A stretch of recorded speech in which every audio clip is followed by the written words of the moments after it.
Francisco Javier Muñoz Ibáñez y José Manuel Quesada López son profesores del Departamento de Prehistoria y Arqueología de la UNED y en concreto de la asignatura Prehistoria 2, las sociedades metalúrgicas. Hoy nos proponen viajar hasta el Mediterráneo oriental para acercarnos a la llamada cultura minoica, también conocida como cretense o prehelénica.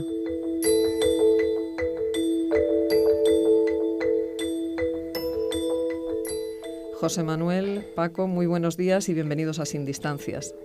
Buenos días a todos. Hola, buenos días.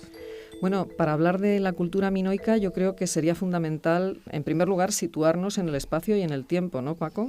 Sí, efectivamente. Bueno, la cultura minoica estaría incluida dentro de lo que se conoce como la Edad del Bronce del Egeo, que incluiría normalmente todo lo que es el Mediterráneo oriental, las islas Cícladas, Creta y la península griega. Entonces, bueno, tradicionalmente los estudiantes de la asignatura se suelen hacer un poco de lío con las cronologías y pues hemos pensado aprovechar este programa pues para un poco decir exactamente los diferentes periodos, ¿no? En la Edad del Bronce en el Egeo vamos a tener tres grandes áreas culturales, una que sería el Cicládico en las islas Cícladas, otro el Minoico en la isla de Creta y otro el Heládico en la península griega. Entonces ambas se estructuran en tres fases, antiguo, medio y reciente. El Cicládico antiguo iría del 3000 al 2100 a.C., el medio del 2100 al 1400 y el reciente del 1400 al 1100.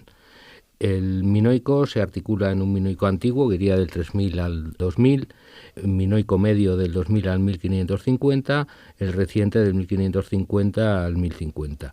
También en la actualidad se suele hablar de periodo prepalacial y protopalacial, que básicamente se incluiría el minoico antiguo, el periodo palacial en el medio y el neopalacial con la conquista de Micenas, pues con el reciente.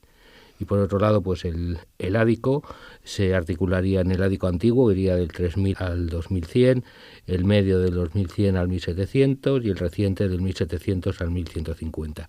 Este último periodo es lo que se conoce como mundo micénico. José Manuel, ya tenemos situada la cultura minoica en la isla de Creta y entre el 3000 y el 1050 a.C. El nombre de minoica tengo entendido que viene del rey Minos. Lo que no tengo claro es si este rey fue un personaje histórico o pertenece solo al terreno de la mitología. Bueno, el rey Minos es uno de los grandes mitos que existieron en la antigua Grecia.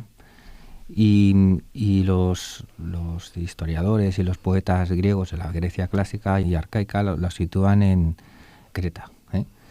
Y la aplicación del nombre del término minoico a esta cultura fue realizada por un arqueólogo británico, el que hacia el año 1900 excavó en la ciudad más importante, en Knossos. Fue quien la descubrió y quien la excavó. Y descubrió uno de los grandes palacios que existen ahí en esa isla que tenía una concepción laberíntica. Entonces Arthur Evans, que era este arqueólogo tan famoso, pues decidió llamarle minoica a la cultura en recuerdo de aquel rey Minos que había mandado construir una especie de laberinto, una especie de dédalo, donde había encerrado al Minotauro. Y esa es la curiosa procedencia del término minoico, que nos remite a las más antiguas tradiciones de la cultura griega clásica. Bueno, pues acabas de nombrar uno de los palacios más famosos y más representativos de esta cultura, el Palacio de Knossos. Así que, ¿por qué no hablamos precisamente de eso, de las manifestaciones artísticas de esta cultura? Una de las cuales, de las más importantes, es la arquitectura, ¿no? Sí, bueno, la arquitectura sería uno de los elementos más característicos. Es una arquitectura civil con los denominados palacios, que serían los edificios fundamentales de las ciudades, a partir de los cuales se articula el resto de las casas. Son grandes centros no solo religiosos y políticos, sino también económicos, donde allí, bueno, pues se estructuran todos los intercambios comerciales de este mundo. En la fase final también empiezan a aparecer villas o casas de campo, también de las clases acomodadas que están fuera de los palacios. Estas casas presentan una decoración muy especial, ¿no, José Manuel? Con pinturas murales. Sí, bueno, buena parte de los frescos, de las pinturas murales, que son uno de los iconos más característicos de la cultura minoica, se han encontrado en los grandes palacios y algunas otras se han encontrado en villas no solo de Creta. Algunos de los frescos más importantes están en una isla cercana, a unos 120 kilómetros al norte, y que es una isla muy famosa porque recibe turistas permanentemente. Es la famosa isla de Tera, que sufrió la erupción volcánica y el hundimiento y el posterior maremoto que parece que pudo dar lugar al ocaso de la civilización minoica. Bueno, el caso es que algunos de los frescos más importantes se encuentran en Nosos, en el famoso Palacio de Nosos. En Nosos se construyeron 2 palacios. El primer palacio, del que se conserva realmente poco, es la época llamada paleopalacial o de los antiguos palacios, y lo que conocemos ahora, lo que prácticamente se puede ver, es una reconstrucción de lo que Arthur Evans consideró que eran los segundos palacios, que es el momento del gran esplendor de la cultura minoica.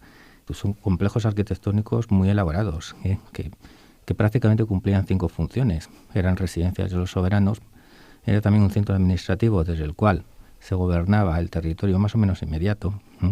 Eran también lugares de culto, probablemente en relación con los monarcas. Puede que hubiera una especie de monarquía con una cierta sacralización. Eran también lugares donde se centralizaba y se administraba la economía. Se han encontrado depósitos que servían para el almacenamiento de cereal, con unas grandes, enormes, inmensas tinajas que se llaman pizoi, y además eran lugares que servían incluso de archivos. En estos palacios la organización arquitectónica era muy compleja. Eran palacios que estaban aterrazados, tenían diferentes niveles, estaban organizados en torno a un patio central, y en torno a ese patio central se organizaban las salas más importantes. El Palacio de Nosos es muy representativo a este respecto, porque en torno al patio central se encuentra lo que se llama el Salón del Trono, que es el lugar donde se atribuye al monarca.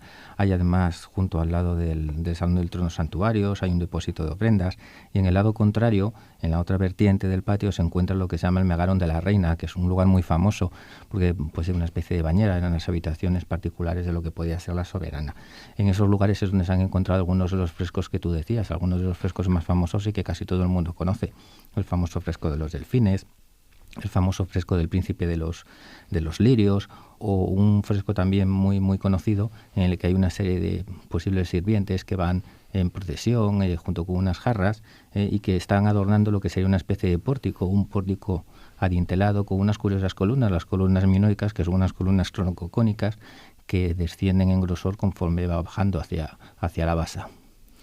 Paco, José Manuel ha señalado que estos palacios tenían una zona para archivo, porque realmente esta cultura conocía la escritura, lo que pasa que somos nosotros los que no hemos conseguido descifrarla, ¿no? Sí, efectivamente. Por eso, bueno, pues tradicionalmente se estudia tanto en los temarios de prehistoria como en historia antigua. Técnicamente podríamos considerarla una cultura histórica, puesto que posee escritura, pero el problema es que no la hemos descifrado. Tenemos tres sistemas de escritura.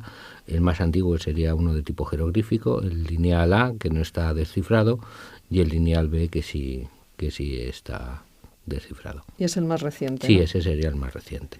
Bueno, se trata de una cultura que se desarrolla en una isla, pero no es una cultura que esté aislada del resto de los pueblos más o menos cercanos, porque dominaban la navegación, ¿no? Y además también se dedicaban al comercio. ¿Qué tipo de productos exportaban? Pues sí, una de las características fundamentales de la cultura es que era una cultura esencialmente marítima. Una cultura marítima eran unos expertos y hábiles comerciantes. De hecho, el comercio era posiblemente una de las bases fundamentales de la cultura minoica, junto con la agricultura, pero en cantidades muy pequeñas. Ellos realmente eran marineros. Y además se asocia a la cultura minoica con un término que por primera vez utilizó un historiador griego, fue Heródoto, que es el término talasocracia, que se puede interpretar como el dominio o el control marítimo.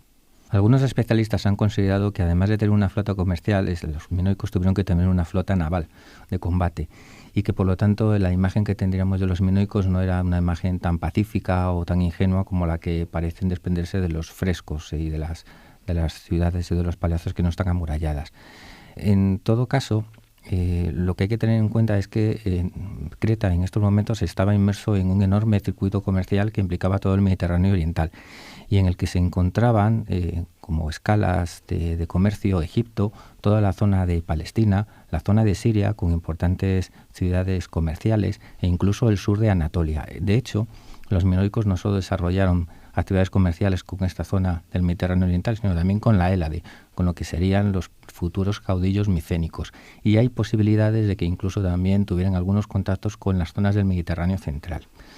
Todo esto está muy bien reflejado en algunos frescos que aparecen en una isla que ya he mencionado antes, que es la isla de Tera. Allí hay un yacimiento que se llama Akrotiri, donde hay un famoso fresco que es el fresco de la flotilla. Es un fresco de un mural de casi 6 metros, donde aparecen varias naves perfectamente pintadas y que para algunos podrían haber sido barcos de guerra y para otros simplemente podían haber sido buques de comercio.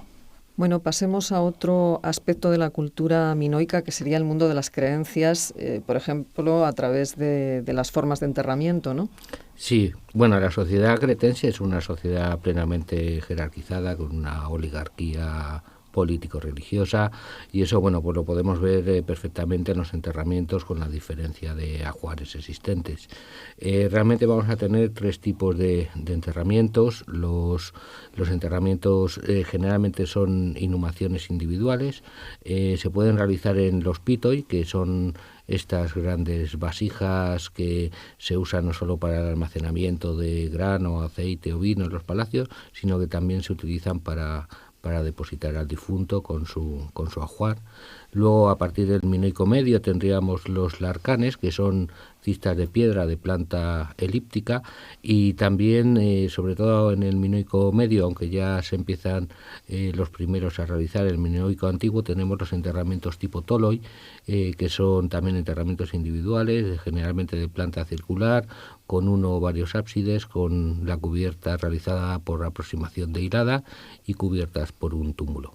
Otras características de esta cultura están relacionadas, por ejemplo, con el mundo de la música, con el mundo de los deportes e incluso con los juegos que hacían con toros. ¿Nuestras corridas de toros pueden tener cierto origen o cierta relación con la cultura minoica? Bueno, realmente desde el Neolítico podemos decir que en el Próximo Oriente y en el Mediterráneo oriental el culto al toro, de una u otra manera, siempre ha estado presente, ¿no? Tenemos, por ejemplo, en Anatolia desde el Neolítico los famosos altares de cuernos de Çatalhöyük, tenemos temas de tauromaquia relacionados en todo el Mediterráneo oriental, y aquí en la península ibérica también se puede ver, por ejemplo, en la cerámica ibérica. Con la tauromaquia actual nos separa bastante distancia. Pero el tema del toro, tanto en santuarios como en juegos, etcétera, es un elemento recurrente en todo el Mediterráneo desde el Neolítico, y lo podemos ver pues tanto, por ejemplo, en orfebrería, en piezas de arte mueble, etcétera, como un elemento muy importante. Francisco Javier Muñoz Ibáñez, Paco, José Manuel Quesada López, profesores del Departamento de Arqueología y Prehistoria de la UNED, la cultura minoica. Muchísimas gracias por habernos acompañado hoy en Sin Distancias. Gracias a todos vosotros. Gracias.